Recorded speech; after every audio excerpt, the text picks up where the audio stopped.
Good morning. This is an exception to the normal policy in the sports world. The pitchers in the World Series never do 2 consecutive days. And consequently, we're doing only 1 hour today because my arm will not take a second. I want, if possible, to favor the people who are leaving after today, since this is their last crack at me. So since the normal procedure is to raise one hand, if you are leaving after today and you have a question that you want answered, raise both hands. And I will favor the 2 hands over the one for today, because the rest of you people get a 2-hour question period next week. Okay, I'm ready to start. And that couldn't possibly have intimidated you. Yeah. You talked about when you offered yesterday about the what's essential to get into a movie version of Atlas. Oh, sure. I just have to. Could I talk about what's essential to a movie version of Atlas Shrugged? I was really bringing up that topic yesterday in conjunction with the principle that essences are contextual, which I never got to discuss yesterday. I know that you know that in regard to definitional theory. What's the definition in one context won't necessarily distinguish the thing in a new context, and or what's fundamental in one context may itself be explained in another context. So I'm sure you both understand that in general epistemological theory, essences are contextual, but they are so in general, even in the broader sense of essence of which we're using it. I'm going to give as an example. I have the responsibility given to me by Ms. Rand to see that a movie or television miniseries of Atlas Shrugged is made. And I have to decide in my own mind, I'll tell you at the end what she told me to do, but I have to decide in my own mind what prerogatives to give away and what controls to keep when you sell a property. You have to say by contract that you will have control over ABC, that is veto power. And they're free to do DEF. And so I thought it would be a good thinking exercise to say, if you have property like this, and you could make a deal with Hollywood on whatever terms you wanted, assuming you could, what in different contexts would be essential for you to preserve your integrity and the integrity of the movie. Now I start with the idea, let us imagine that you're making this movie in Atlantis. And again, you still own the property and you have to deal with the Atlantis equivalent of Hollywood. Which sounds like a contradiction, but in this context, presumably, all of the ingredients and people necessary to turn out superlative work theoretically can be found. So you can find a great director, a great writer, fabulous actors, etc., etc., etc. So you have to define what your goal is. And in a situation with that potentiality, I would say it would be a crime to try for anything other than a great work of art. One that would embody the essence of the novel, the sense of life of the novel, be completely stylized and be in effect to the screen what the novel is to literature. Now, by this standard, you would want control over everything, because you know that a non-integrated work, any one element can sabotage all the rest. If everything isn't right, you have marvelous casting and terrible script, or vice versa. Now this is essentially what Ayn Rand tried to accomplish in her lifetime. And she demanded control over everything, basically. She went so far as to put in the contracts that there could be no facial hair on the heroes. No beards or mustaches, that she had to approve of the incidental music, it couldn't be atonal, that there couldn't be these jump cuts, where the voice starts from the next scene before the last one is over. She had every single thing spelled out in detail with the idea that she would either write the script or rewrite it so that it would be exactly what she wanted. Now, she never got anywhere with that, primarily for Hollywood was tremendously resistant to giving total control, and also they just couldn't find the directors and the producers, etc., that saw eye to eye with her to be able to do this. Now, at that point, basically, after many attempts of that sort, where it seemed hopeful, I entered the picture. Now, I made the judgment that this kind of, that we were not in Atlantis, not that Miss Rand thought we were, but she thought there was enough elements left to still aim for a work of art. And I decided that, in the basis of my experience, on the basis of her experience, really, that I had lived through with her, no proper movie is possible. And that I'm therefore, if I'm going to carry out the mandate to make this movie or miniseries, I've got to accept many forms of imperfection. So it can no longer be essential that everything that counts toward the stylization is going to be within my control, because I've decided that in this context it's impossible. That's tantamount to saying there is no movie. And yet, I don't want to debase the property, so I have to define what is the purpose of this movie being made imperfectly, and what is essential then to control within the limits of this context. And the question that first presented itself was with regard to casting. Now, one of the producers was friendly with the manager of a lady that's quite well known as an actress in one of the soaps. There's no use mentioning her name, but she's too old for Dagny, and she has not got the image of Dagny, quite the contrary. This is an ABC soap. You could probably project the rest from that. But her agent was interested, and she would be a big draw in terms of box office. Now, to show you where I drew the line, I was prepared to accept this lady for Dagny, because it wasn't as though she was either a midget or 90 years old, or, Bud Abbott and Lucas Stowe. She was female, and she was within 1 or 2 decades of the right age. She was moderately acceptable to look at. And I was told she was a good actress and could cover up her actual character in acting. Even though the spiritual type was completely all wrong. So then I had to agonize over this. Is it essential or not that Dagny be cast as somebody that I think looks the part? And at this point I decided it was not. That there was no way of getting it made if I tried to include things like cast and director and so on, because they just don't exist. And or if any given one exists, it doesn't have the commercial viability, because we can't get enough together that a producer or a financier will back. So I said that in my mind at this stage, the purpose in this context, what my purpose is going to be essentially advertising.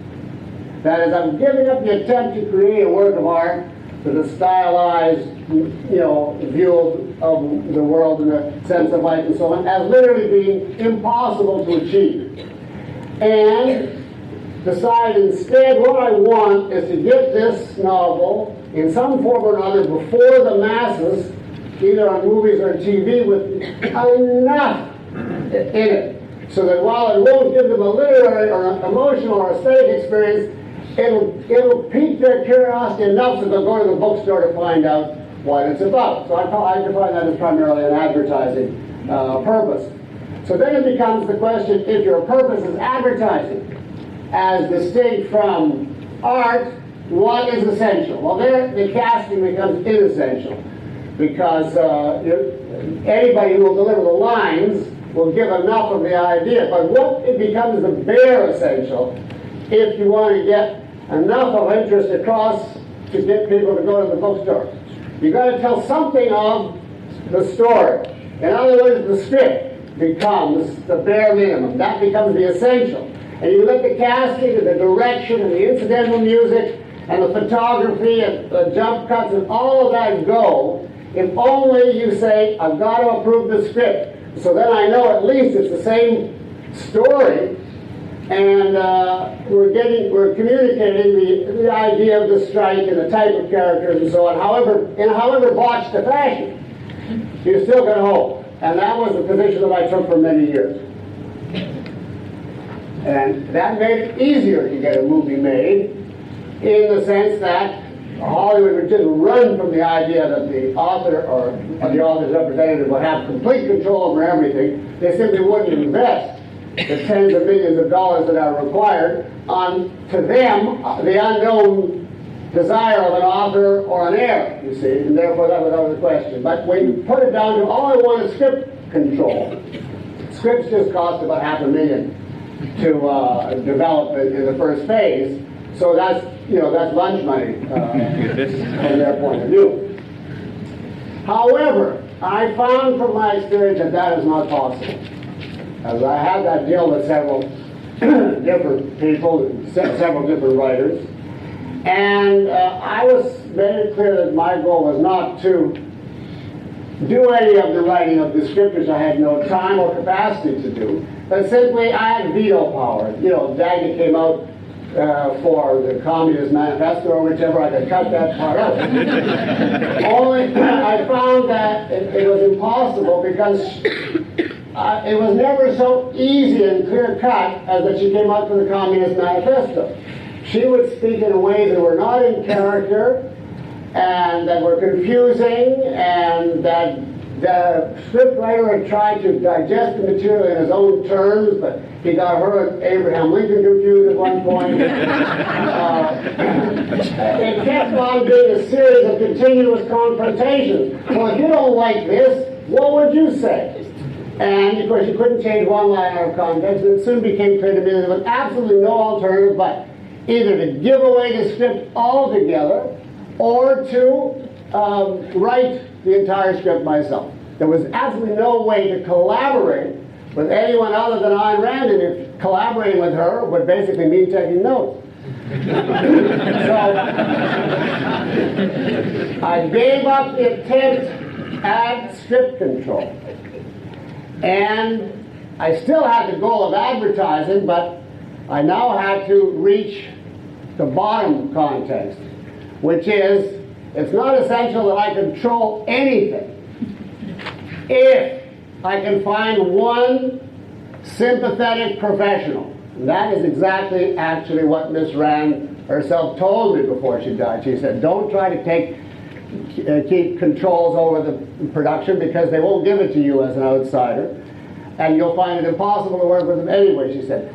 Find somebody professional. She was very intent to be a professional with a large number of screen credits, not some young objectivist, however dedicated, but who is not expert in all the techniques of making a movie. And someone, she said, who is sympathetic. He doesn't have to agree, but he has to be at least sympathetic enough so that you have a hope that he's going to follow the main drift of the novel. It could be a big star who has that kind of clout, or more hopefully a director or producer, ideally a director who is a professional and has got a lot of clout and who's sympathetic and likes the novel. And then she said, just turn it over, and that's it. You've done your job. And that's what I am now in process of trying to arrange. And of course, in a way, it's easier because I'm asking for no controls. But then I have to, before I sign, find somebody that I think is really sympathetic and has had a lot of professional experience, a director. And I'm in process. I think I've, through the help of other people, have found such a person, and we're in the negotiations now. At this stage of the game, my essential in the first context was total control, and in the second context was script control. I have only one essential left after I've passed the thing off, which is being put into a contract. A huge disclaimer on the screen at the beginning of the movie, which says this movie is made by the permission of, but without the participation of, the estate of Ayn Rand or any of her executors or heirs. So that, once it comes on the screen, people know this is their movie, this is not my movie. Now I think that, I guess I've got into that story a little much in too detail, but I think that gives you an example of the way in which in different contexts your purpose has to change, and therefore what's essential, what's required to meet that purpose has to change. And I think it also illustrates the agonizing nature of deciding essentials in various contexts. You have to decide what's possible, what is really necessary, and what you can let go. So it's not always as easy as it was when I was analyzing, Dominique or whichever. The classroom exercises are fine as a start, but when you get into torturous situations like this, you get to a point really where you feel guilty no matter what you do.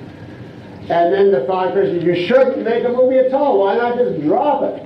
And then the thought also comes back, they're going to do it when the public domain takes over.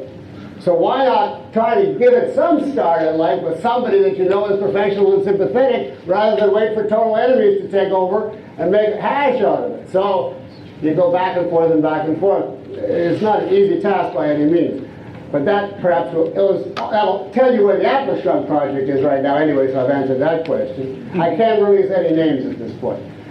Yes? What about asking them if you could have the power to have a disclaimer that really said something, the essence of which this movie is totally antithetical? No, we discussed that. It's improper for me even to ask them to demean their own work within their work. It's one thing to say factually, he had nothing to do with it. It's another thing to start the movie with, the representatives of Ayn Rand think this is garbage.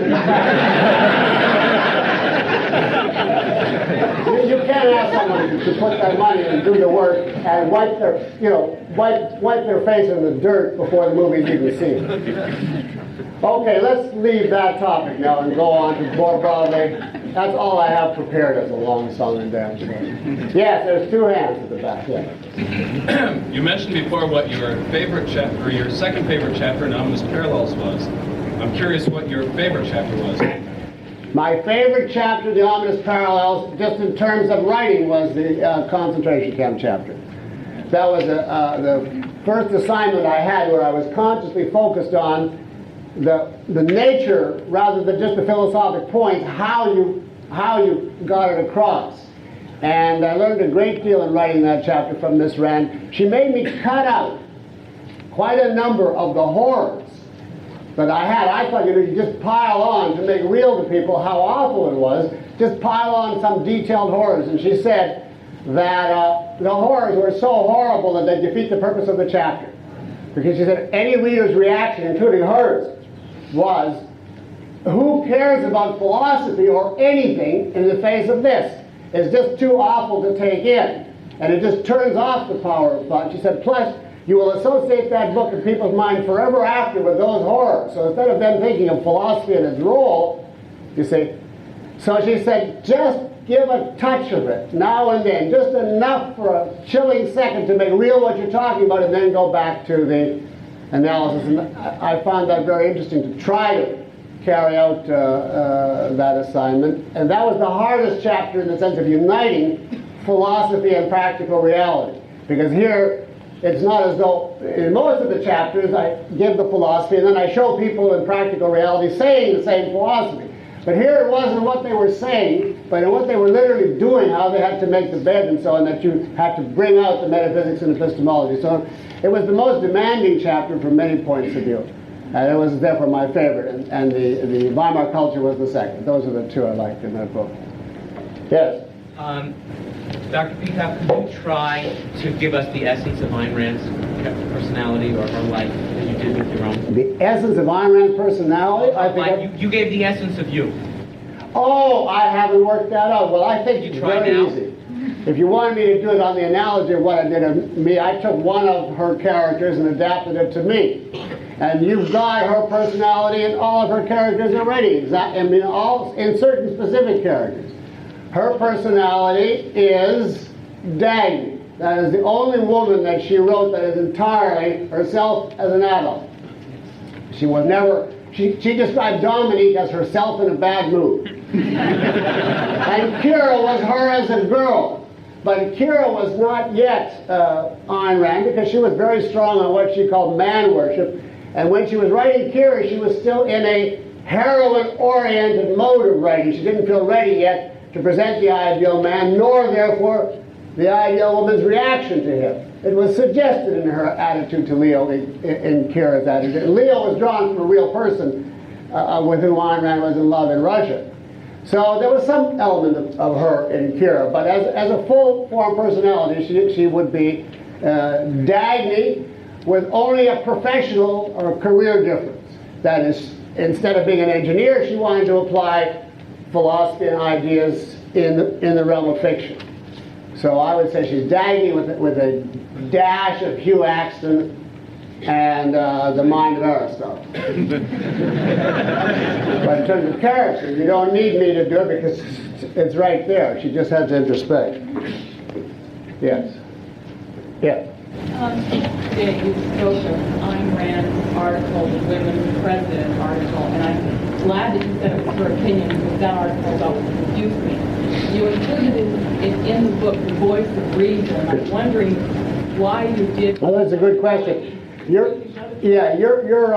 slightly misquoting that thing inadvertently. I didn't say it was her opinion. I said I do not regard that as part of objectivism. Okay. But the reason being that rests on a certain view of femininity and masculinity, which I do not regard as inherently philosophical questions. I don't think they're questions that can be answered by the science of philosophy. Philosophy, remember, has to be universal.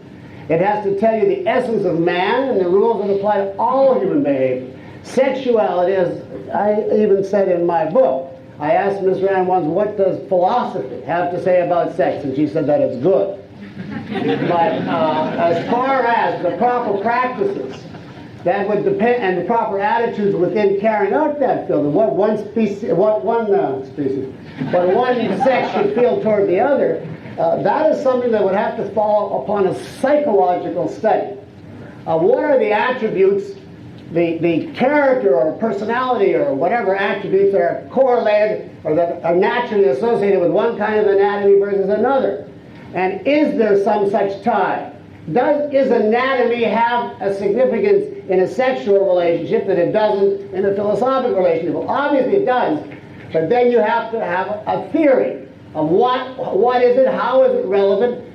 Sex is a strong convictions along with very passionate emotions and a strong physical element involved. So you have to have what amounts to not only a view of man, but a view of the male and the female and why their respective psychology should operate a certain way. And that would rest on a philosophy, but no more than physics would rest on a philosophy.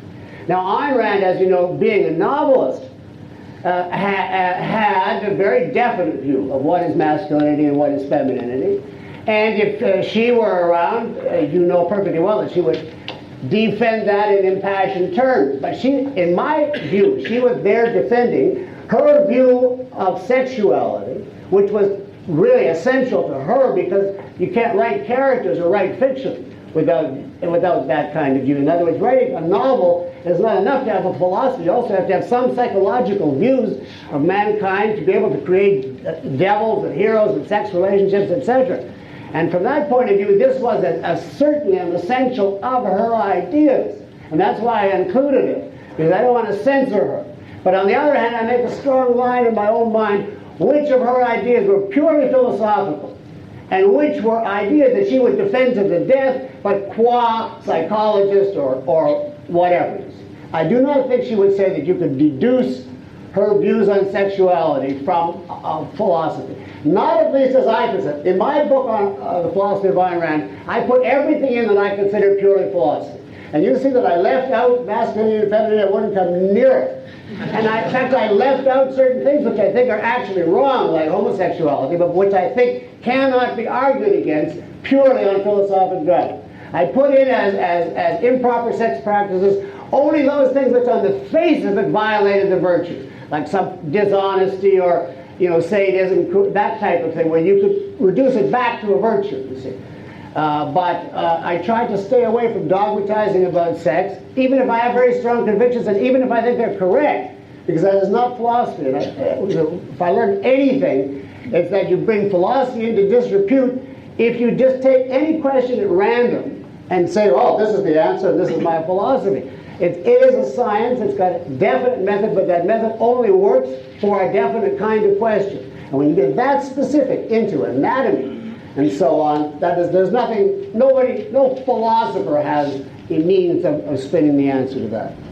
No, but I'll show you both sides. It's not just her opinion, but I don't regard it as an essential of objectivism. Yes? Would you reduce the concept of honor and perhaps give a definition that differs from what Ayn Rand said? No, I don't want to give a definition of honor. The question is, would I reduce the concept of honor and give a definition? No, I wouldn't do that, because there would be no more reason to answer that question than 500 other questions. There's all kinds of fascinating words. If I did that, why shouldn't I do courage and confidence and, every other virtue, moderation and temperance and wisdom and etc. I am not a walking dictionary, nor a walking reducer for that matter. In order to do friends, it took me about 2 weeks, and some conferences with Ayn Rand. So you cannot, without any context, just toss me a word and say, here it is. I have an approximate idea what I do, but I don't use honor very often, so I could get along the rest of my life without that word. But the answer to that and any similar question is no. I couldn't do it. I mean, I could do it if I needed to and if I wanted to, and if I was motivated to. And if you paid by the syllable, maybe I would do it. Okay, next. I'm looking at the back, but I can't see any hands at the back. Yes. Could you give an example of a horizontal integration as opposed to hierarchical? Yeah, sure. A hierarchical. Question? Oh, sorry. Yeah, keep reminding me. Could I give an example of a horizontal as against a hierarchical reduction type of integration? Well, suppose you're an economist, and you, within the framework of economics, come out for the profit motive. And you can show how the profit motive will lead to the maximization of wealth and the greatest possible economy. And you can show, by step-by-step proof that any interference will necessarily have this consequence, which will lead to that or that, etc., which will end up being negative. So you have economically given a proof within the framework of economics that the profit motive is essential. At that point, you've completed the hierarchical reduction, but you have not looked at the rest of your knowledge. So now you want to know, how does advocacy of the profit motive, that is the idea that people should pursue their own selfish material gain, relate to the other things I think? And the first and most obvious thing, now you'd be going horizontally. The first and most obvious thing would be, well, for instance, you go to religion. You say, I go to church, and they tell us you should be unselfish. Now, how do I reconcile those two? Well, maybe being unselfish means you should be selfish in material things, but not in spiritual things. But what exactly is that? And why do they want us to be selfish? How can I be selfish in material things when they say, lay not up for yourself treasures upon earth, etc.? So you find you're in some real contradiction here. There's something different in what you're preaching in church and what you're preaching in economics. And then you go to a psychology class, and the psychology teacher tells you, everybody is selfish by nature. Everything they do for themselves. Therefore, it's ridiculous to advocate selfishness. It's just like advocating gravity. It takes care of itself. Well, if that's true, that makes nonsense out of your economic theory, because why spend your life urging people to follow the profit motive if they have to do it? So now you have to go back and say, well, is there really this universal motivation, or do people have free choice? You see, one by one, each time you go to some other field, you're going to have to tie the profit motive into God and into free will and into every other thing finally. And if you have made a mistake, it's going to show up by clashing with something else. And then you're going to have to say, well, I have to change my mind about this or change my mind about that.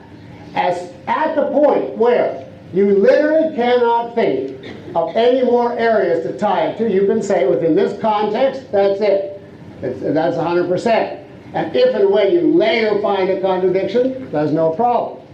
But that would be just an example, a simple example. Okay. At the back. I was wondering if you could comment on judging people when you don't have access to their motivations. All I got is, if I could comment on judging people. Right, when you don't have access to their motivations, they don't know them. Can I comment on judging people when you don't have access to their motivations? Well, wherever possible, don't do it. Because the motivation of a person is, the motive power, if you're talking on that level, that's an essential to knowing what you're dealing with. And if you don't know their motivation, now it depends on what level you're talking about not knowing their motivation. If it's a total stranger, and he comes to you to apply for a job, you know anything about it, then the obvious thing to do is ask. Why do you want this job? What are you looking for? And if he gives you, a reason, try to integrate it with the rest that you know about it. So he says, oh, because I've been working in electronics for 10 years and I just love it, and you've got this opening, and you can verify all that. On the face of it, that's okay. If he gives something dubious, like he wants service to mankind, and he picked this out of the yellow pages as the most likely place to serve, that on its face you could doubt. But you have to basically find out the motivation if you're going to judge, and that is down to even the lowest thing. If Professor Buechner stood up right now and turned around and walked out in a huff, and I don't know what it is, the question goes up in my mind. If I notice this is happening, why did he do that? And if I find out later and ask him, and he tells me, you hit the sore point for me, and I can't stand to hear this objectivism stuff anymore, it makes me feel too guilty, that would be one motivation. If there was a fire in the hall and he was rushing to put it out, that's an entirely different motivation. And I don't know any way to find out but to ask. The more narrow the answer you're looking for, the easier it is to come by. The more fundamental the motivation you're looking for, the harder it is to come by, because the person himself may not know what the motivation is. And then you have to just try to put together the pieces of the puzzle. You have to try to infer from their actions, from their attitudes across time, not just in any one moment, but across time. But what they do, what they say, what is the basic thing governing them. And the depth to which you have to have that knowledge depends on what you want to do with the person. If you want to let him into your class as a student, you have to find out a few simple things. Is he really interested, and does he have the capacity to restrain himself, rather than go berserk in class? And can he pay? If you want to marry somebody, presumably you have to know substantially more than that. And I can tell you very frankly, it's very hard to get to know anybody as well as you should get to know anybody. At least I've never found out a magic secret to it. It's just slog ahead and hope for the best. Another tip is never trust anybody under 40.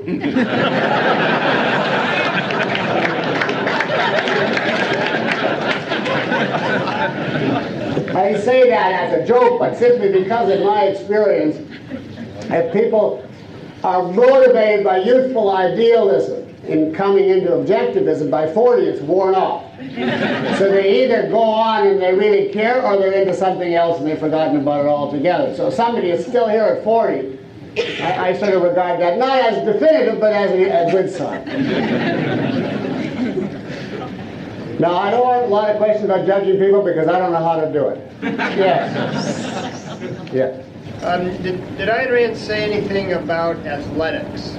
Not personal exercise in the sports industry, but... She didn't write any. Did Ayn Rand say anything about athletics? She didn't write anything about it, but all I remember her, and she was not involved with any sport that she watched. The only sport that I know she ever liked was mountain climbing, and that's when she was young in Switzerland. And she used to be fearless as a teenager with mountain climbing in Switzerland.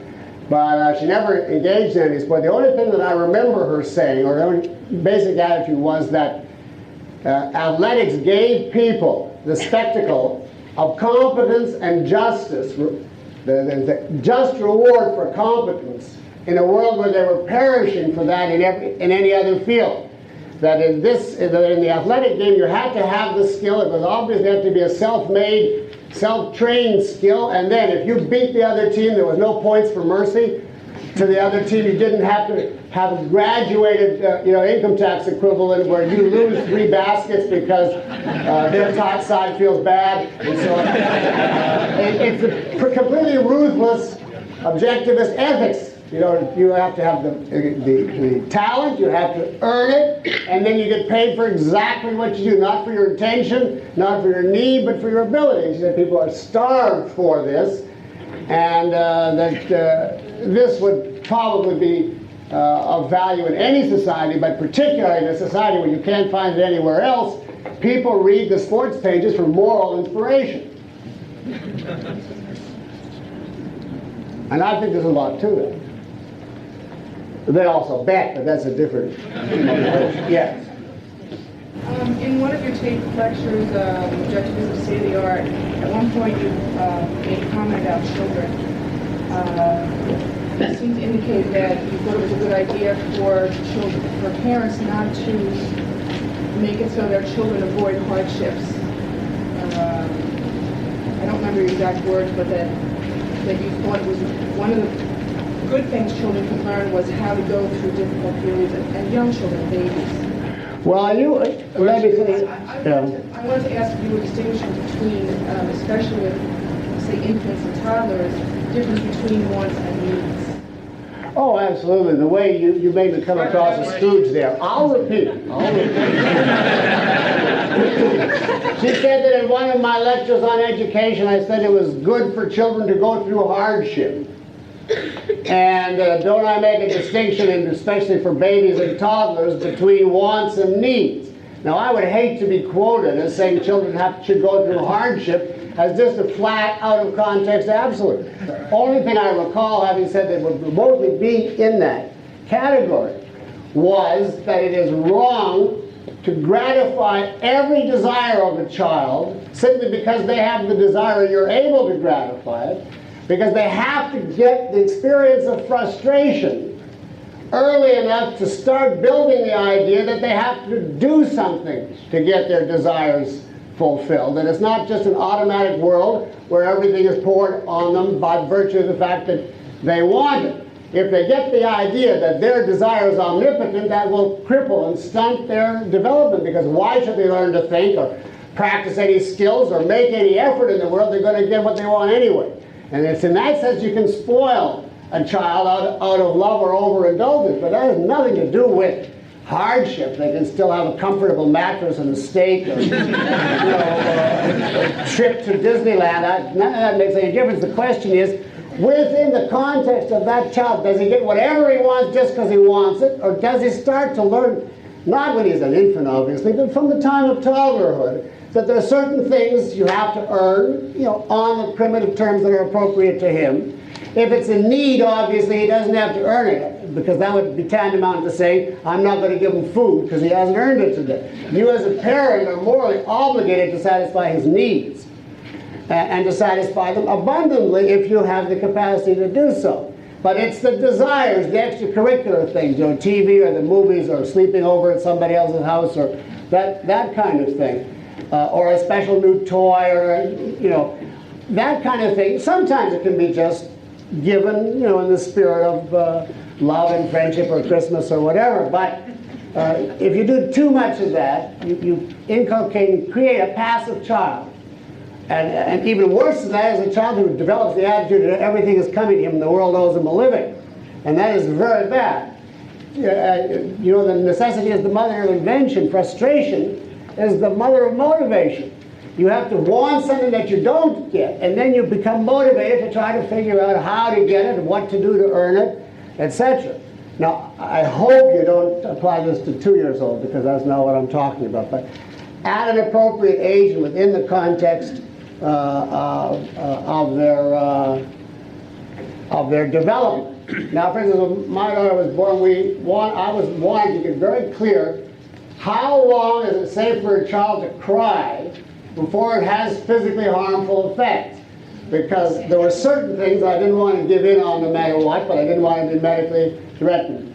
And the doctor said there's no case in history of a child having been harmed by protracted crying. As long as it's not a reason that there's, the safety pin is caught or something, hungry or dirty or something like that.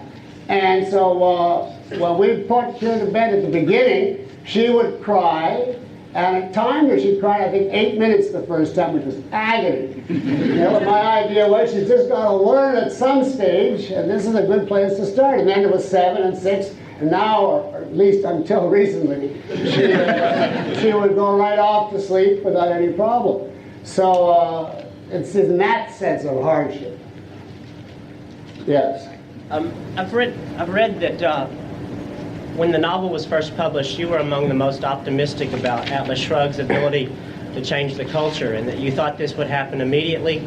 I'm wondering, over the past year since it's been published, what your own personal feelings about the change in the culture, and whether you're optimistic. Since 57? Yeah. Whether you're optimistic or pessimistic, more so now than you were when you were younger. Well, I'm certainly more so now.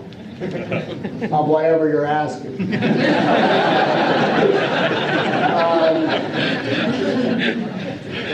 It's true, in 1957 I was young. I had no idea of how the world worked.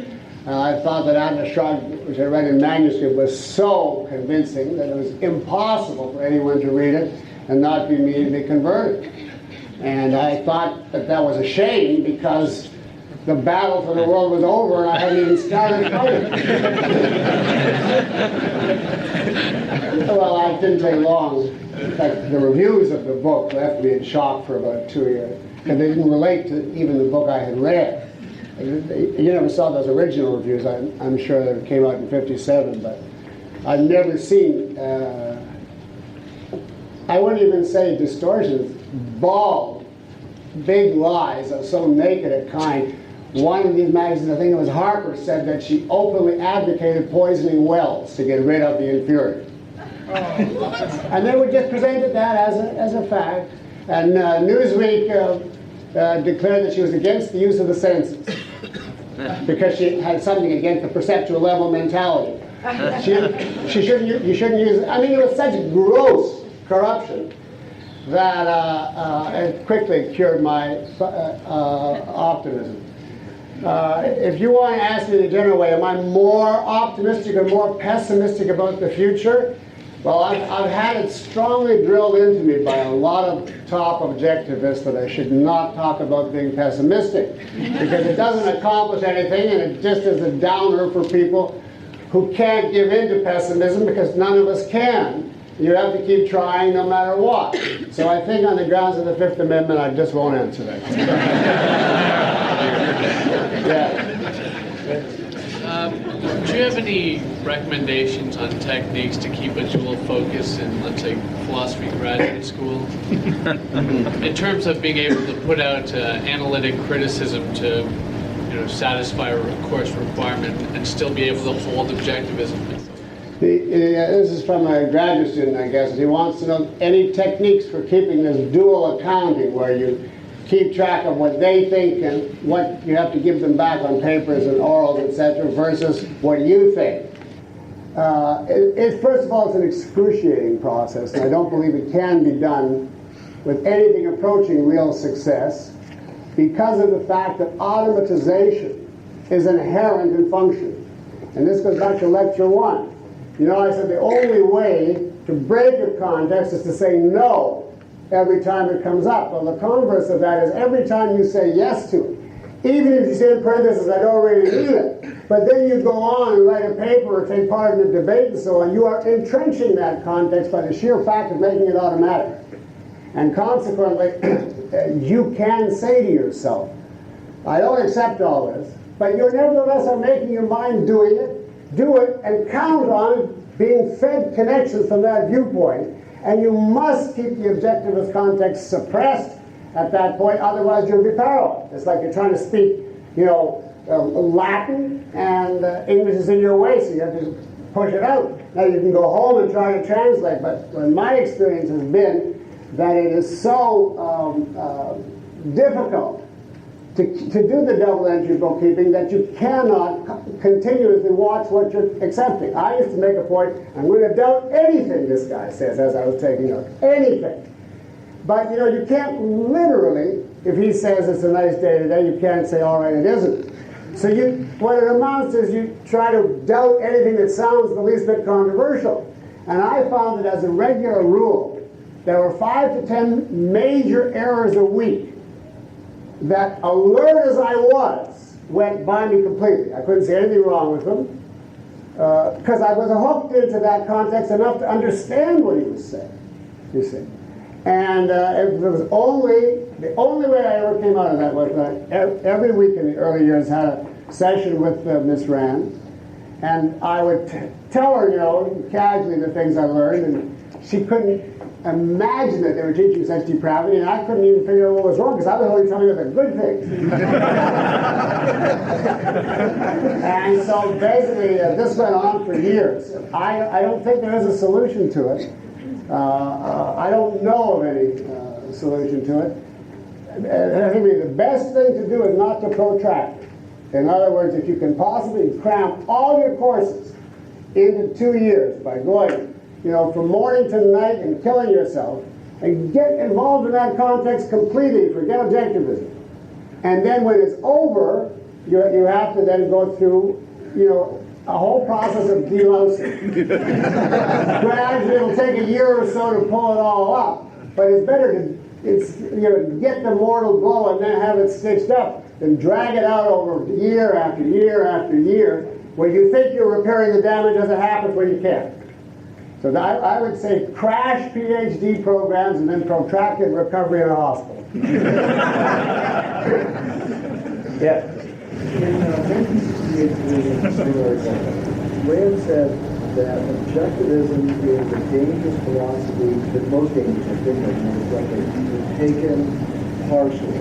Yeah. Is she saying it's more dangerous than any other philosophy? Well, in this article that he's quoting, Ms. Rand says objectivism is a dangerous philosophy if you accept it partially. And he wants to know, is that more dangerous than other philosophies? And she would say yes, because she would say other philosophies, at least most other philosophies, leave you internal inconsistencies. So you can take part of what they say, and you're still free on the contradiction to go wherever you want with it. They have some loophole for whim or faith or subjectivism or you know, majority opinion or God or whatever it happens to be.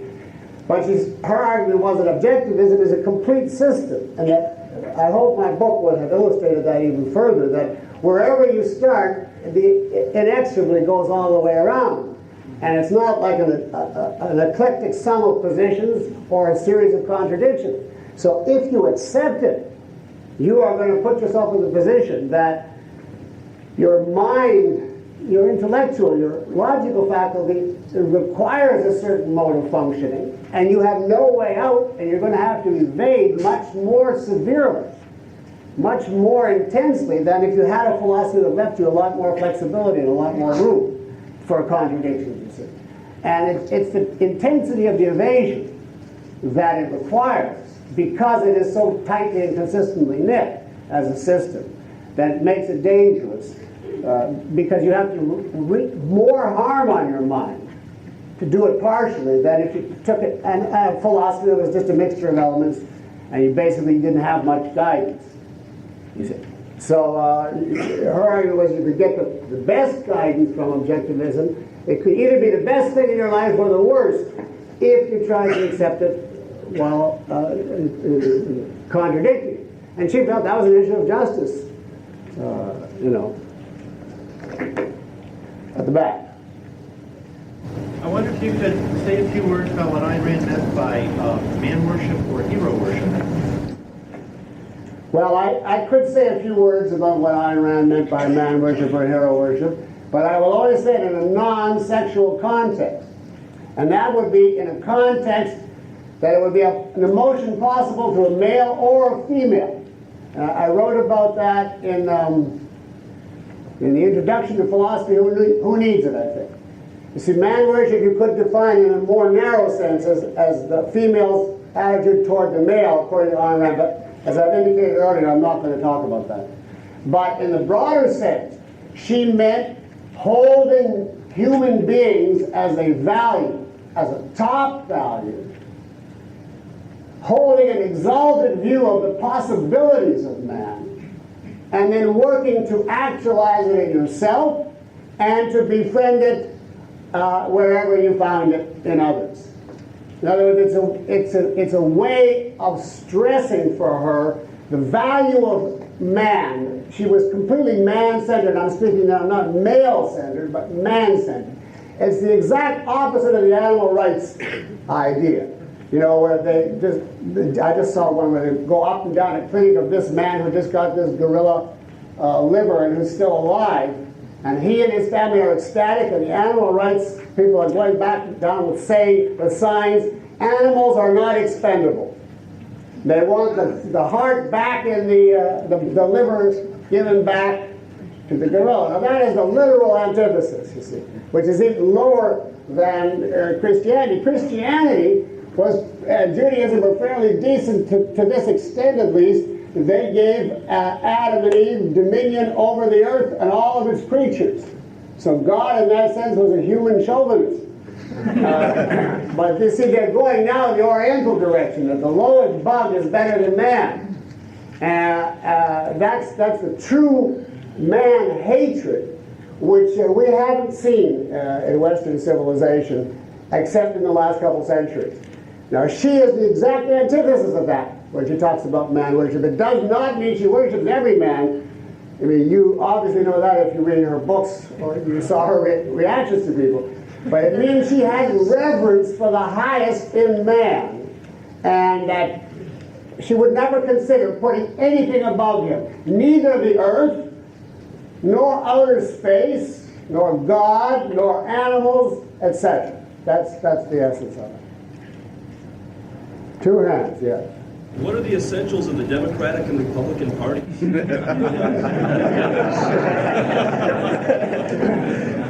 What are the essentials of the Democratic and Republican parties? The Democratic Party, I'm not going to give you my method for reaching this answer, but just the answer. The Democratic Party is essentially a moderate socialism disguised as a disappointed liberalism. And the Republican Party is nothing disguised as a family-oriented conservatism. So in the actual essence, is a moderate socialist against nothing. And then it's just the act that they put on. One talks about, the Democrats now say the age of liberalism is past, and it's the Tsongas idea. You know, we can't be anti-business even though we're Democrats, and even though they have to be, therefore. But they say that to get in on the mood. And Republicans are completely bankrupt. They can't think what to come out for except the family. When I was growing up, anybody that came out for motherhood was laughed off the stage. You know, on the grounds that this is too bromidic, this is a way of avoiding saying anything. And yet this is what's now the controversial Republican viewpoint. He came out for fatherhood. I mean, this is so fantastic that on that grounds alone, Bush should be defeated. Now, don't ask me by who. Yeah. I have a bad question about context and essentials. You said this is a bad question? Well, you said bad questions should be asked. Oh, I see. Okay. What's the difference between your analysis of essence and context in the movie version of Atlas and the conservatives who defend capitalism on pragmatic grounds like this? Well, that is a bad question. Now, let me see if I get it straight. What is the difference between defending capitalism using essences and context? No. How the conservatives defend capitalism, saying we have a bad world now, so we have to defend it on altruist grounds. They defend capitalism on altruist grounds. And what is it that I do that seems the same? Well, I don't know if I didn't say it was the same, but... But what's the difference between that and what? Your analysis of the essence of the movie version of Atlas Shrugged changes from... Yeah. I'm not accusing you. I think I see what you're saying, but you're mixing together unmixables. It's like putting together oranges and elephant toenails. You have to distinguish, first of all, a theory, a principle, and what you're going to do in a concrete business situation. Principles may guide you, but a variety of principles may be applicable. When we talk about capitalism or socialism, we're talking in the broadest sense of what principles should govern a social system. And then you have to do that on the basis of a view of what is the nature of man. Not what is the predominant majority among men, but what is the nature of man, because you are trying to institute the system that should be the case. And you're prepared to wait centuries if necessary, but you want to argue in philosophy for that which is right, given what's possible to them. So you're then saying, even if everybody today is rotten, I still advocate capitalism, because I know man has free will, and at some point I'll be able to tie into the new generation. I certainly wouldn't advocate altruism or socialism because people are bad. I say that's what makes them bad, and therefore that's out. Now you seem to feel that because I, in regard to the movie, said everybody in Hollywood is no good, therefore I'll settle for this business deal, that was in conflict with philosophy. And with what I said just now in philosophy, that is not true. Because here I'm trying to say, I don't have centuries to wait. And it doesn't make any difference to me if people have free will. If there's only a few years left and I have to deal with the people that have the power and the money in the industry, it would be ridiculous to be detached from reality to say, well, in the fullness of time, if you keep holding on for a perfect movie, in 2312, it'll be made, not by me. Plus, the copyright will have elapsed at that time. So you have a very short time, and you have to then discuss in that situation what is possible. Now, if you were to decide that nothing is possible except the bad today, that even on the last scenario that I outlined, the chances are so slim, then morally speaking, you should just put the movie on the shelf and say, I'm going to keep it off until until it goes in the public domain, and then there's nothing I can do about it. I haven't reached that stage yet. I very well might. That's the next stage. But I still think there's some possibility. But you see, do you see that you're completely mixing up philosophy and a concrete? That's the best I can do briefly. Yes? On a story, identified sensitive periods in a child's life at which they possess pick up certain concepts. Do you think that there's a time in a child's life conceptually or developmentally in which it's most appropriate to introduce the concept of objectivism? Do I think there's a time when it's most appropriate in a child's development to introduce objectivism? Yes. It depends on which form you're introducing objectivism.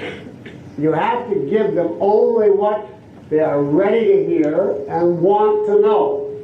Only when they've reached a point in their life or in their experiences where they have to understand certain things. And part of it, that's a cultural issue of what are they exposed to around them. And then you give them an answer only within the terms they can grasp. So I would always let the child be ahead of me in that respect. And only when they, in effect, either come to you or it becomes obvious when you're watching them that they would need to know X. They don't know how to relate to such and such a person or how to answer such and such. Then you give them an answer within the framework that they can understand. You do not take a kid either 7 or 10 or even 15 and say, oh, look, the reason you're having trouble with your math teacher is because A is A.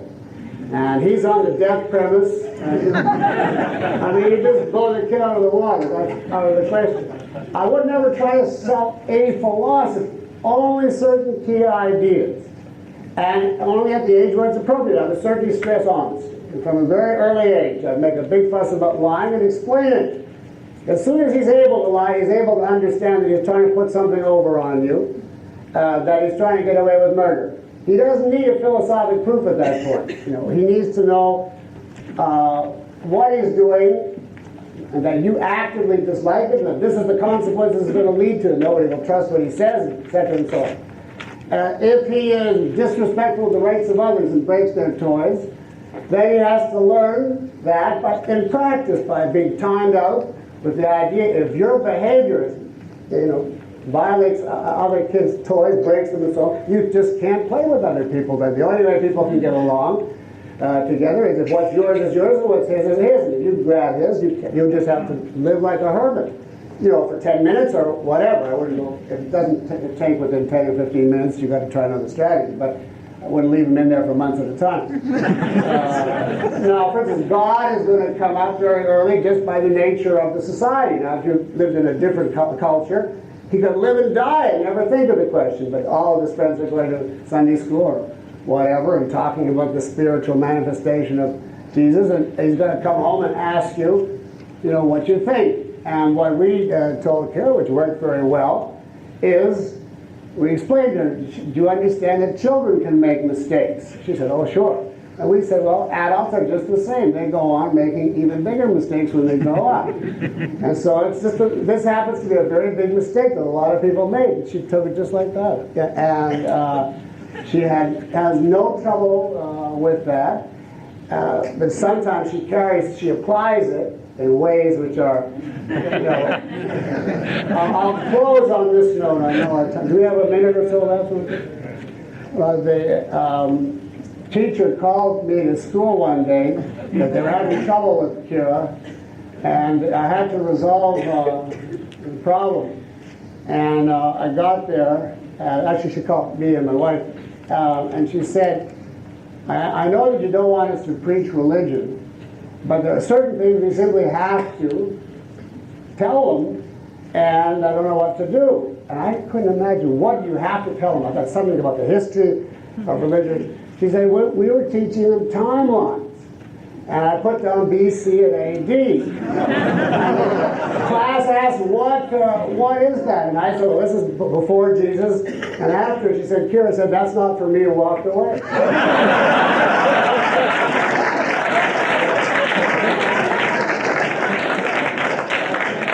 So I had to talk to her and explain to her. That was a very tricky thing to try to explain to her. The way I finally made it clear, I said, do you believe in this table? Pointing to one. She said, yes. I said, now, suppose people thought this table was a melon that came from another world and they started counting all over again when they got to it. That wouldn't mean they're right. It would mean, though, that they started counting over again. So if you want to know where their numbering is, you have to start. And that's basically the analogy. But you've got to be on your toes for these things. Just to answer your question more broadly, I would not present an organized philosophy to someone who wasn't at least in their mid-teens if they're very precocious. 16, 17 is about the age I recommend starting to read the Fountainhead, say, maybe 19 or 20 for Atlas. Before that, they don't have enough experience. They don't have enough to integrate it to. I think they can read it. They may not understand it entirely, but just as a child experiences Disney World. Well, yes, they can get something out of it, but the thing that I'm particularly concerned about is that they not feel pressured by their parents. You don't want to activate a rebellious syndrome, which is very common among teenagers. So that if they know you're in favor of something, by that fact alone, they're asserting their independence to be against it. So I would never, I make the book there, and if she doesn't want to read it, that's it, because it's counterproductive. I think we went at 5 minutes over long, so thank you very much.